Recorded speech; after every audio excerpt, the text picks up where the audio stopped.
Knee pain doesn't mean stop. It means adjust. Coach Barrick here, Equity Podcast, giving you tools to be fit for life. We have dealt with a lot of knee pain and knee injury at the gym. And the primary experience comes from personal experience. In high school, I broke Krista's leg. It's in a freak volleyball accident, but I broke her leg. And over the years, she's had a lot of knee issues because of that original break. Meniscus tears, weakness in the knee, pain in the knee, like lots and lots of issues, surgeries, getting it scoped. And finally, when she was 39, she got it replaced. So we have dealt with a lot of knee struggles. We've been there and we've learned a lot from that process. And with all the other people that we've worked with in the gym that have had issues coming to us from sport injuries, we've seen ACL tears. We have two coaches that played soccer that blew their knees out. People from running where they're just beat up from all the high impact. Like we've seen all of these issues. And we're going to focus on three things to think about when you want to be healthy and fit, but you have bad knees. We're going to talk about some mindset. We're going to talk about the mistakes that people make, and then we're going to talk about the things that you should be doing. So first, the mistakes that people make. There's two big areas that people make mistakes with. The first one is they just push through pain. They just, I'll get through it. No pain, no gain. And that is not the case. That is not what we want to do. If we have sharp pain, something is wrong and we need to address it. So it's not just push through the pain. Then we have the opposite, which is just don't do anything at all. I can't, I have bad knees and I can't work out at all ever again. And that's simply not true. If you want to sit on the toilet, if you want to play with your kids, if you want to travel, if you want to do anything, walk up steps, you're going to need your knees. So training them so you can keep doing all the things you want to do is probably going to be a good idea. So these are two big mistakes that people get into when they start having knee issues. So once we have a knee issue, we understand that, hey, I'm not going to do either of those two mistakes. Now we need to set our mindset. This is the next one. We need to shift our mindset. You're not broken. You're having pain right now, and we're going to work towards better and get out of that. But you're not broken. You can still do things. You can still be active. You can still do all the things you want to do. We just have to adjust it. You're not broken. The second piece that we need to focus on is the long term. We get into the gym because we want to find what we're capable of. We want to lose some weight. Whatever it is.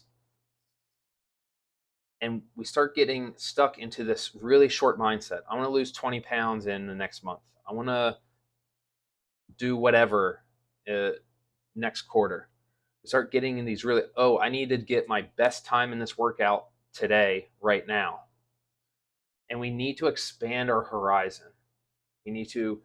We're in this for longevity. We want to kick ass into our 90s. We want to be able to play with the grandkids. We want to be able to go hiking. We want to travel. We want to do all the things that we want to do in life. And sometimes that's going to be a really slow process. When you are putting away for retirement, you don't go in and out, in and out, in and out of saving for retirement, right? You just keep chipping away just a little bit every 2 weeks. You're putting that little bit of money in every 2 weeks, and it looks like nothing.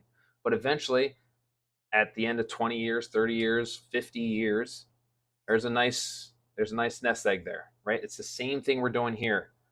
We might not be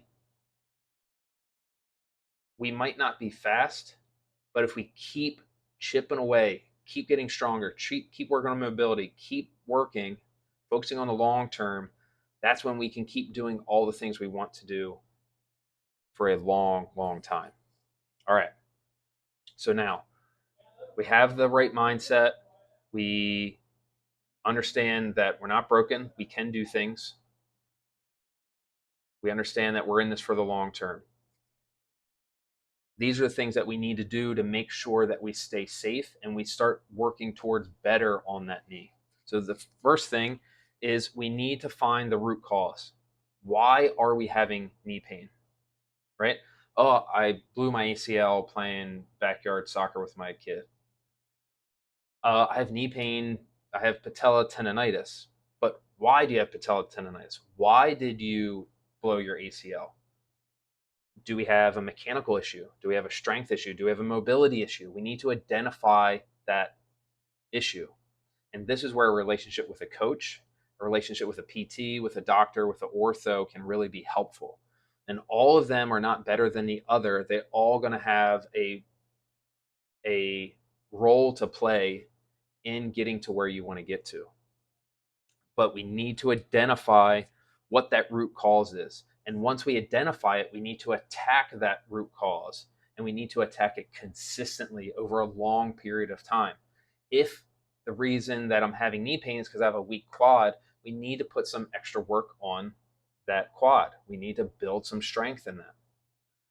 If I have a hip mobility issue, we need to work on that hip mobility. So if you're having knee issues, what is it stemming from? And how do we make it better? We need an intervention, not just adjust the workout, right? Oh, my knee hurts, so I'm just going to squat half squat. Well, that's not going to get you to where you want to get. That might work for just that one time, but what's the intervention? What's the intervention to get you better in the long run? There needs to be something else. The next, once we identify it, even if it's a mobility issue, getting stronger is going to help. Krista was able to keep working out throughout that process of her knee. Now there was little pieces of time where she might not because she just got a surgery or something, but she worked out all of those years.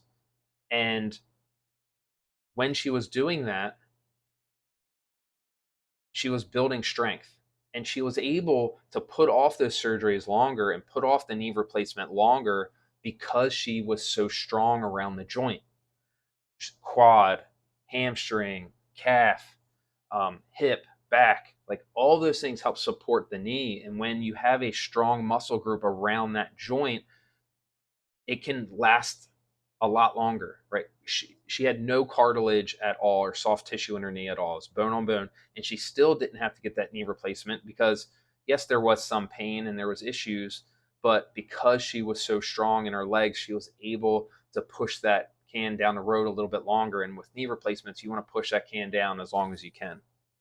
So we want to build strength around that joint, and using tempo movements, controlling that eccentric movement, and then driving out of the concentric, right? Slow on the way down, a little faster on the way up, and doing some isometric movements, right? Static movements can really help build that strength. Take your time. All right. Next, when we're working out, slow down. We talked about this last week or the week before. When we're working out, slow down. We don't have to be so fast all the time, especially when that joint is changing direction. When we're going from the bottom of the squat to up, right? Down to up. That's when bad things can happen. When the back goes from flat to round, back to flat, round, flat. That's when we have issues. It's changing between flexion and extension on those joints. That's when we create problems. And if we slow down, we build strength and we've reduced the risk of injury. So slow down. Also, when we're working out, have a goal, right? The goal isn't just to go as fast as I can. It's, hey, I need to work on my quad mobility. I need to lengthen that quad so I can actually have more range of motion. I just don't have enough range of motion in my quad, tight quads. So I'm going to do some split squats, and I'm going to tempo on that descent. I'm going to take my time and work on my weakness. Hey, instead of running just all out, I'm going to focus on my technique, making sure I'm landing on the ball of my foot. And I'm going to make sure that I'm focusing on that technique and those mechanics. The last thing is to build relationship with your coach, with your doctor, with your PT, Um, all of these, like I said, have a role in helping you do the things that you want to do. And when you have a better relationship with that person, they can help you get better, right? The doctor, the ortho can say, hey, this is the problem that I'm seeing. The PT can help get you that strength and stability, so you can do everyday life. And then the coach in the gym can help you get stronger. So instead of just making it through life, we can thrive in our life. And then finally, we need to coach ourselves. How the people that get the most success, that see the most success the fastest, are very coachable. When I give them something, they use it, and then they also self coach. Instead of just counting on me, they also take that extreme ownership and they coach themselves. They see, what am I doing wrong? How can I make that better?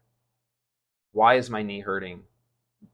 Taking account of when it hurts and when it doesn't, tracking your progress, being a good coach to yourself.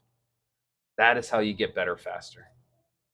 So, wrap it up. Make sure we have that mindset. Avoid those mistakes of pushing through the pain or not doing anything, and make sure we're building strength, we're slowing down, we're finding the root cause and attacking it, and building a relationship with those professionals around you. If you think this was helpful, if you know somebody that has knee issues, please share this with them. Our goal is to have more happy, healthy people in the world, and dealing with knee pain is not fun. So if we can help some people learn how to be healthy, how to be fit, how to enjoy their life more, and how to work towards better with that knee pain, how to make it better, that's what we want. So please share it if you think this might help somebody. If this helped you, please let me know, what was your biggest takeaway. Thanks so much for taking some time out of your day to add a tool to your toolbox. I really, really appreciate you. Cheers.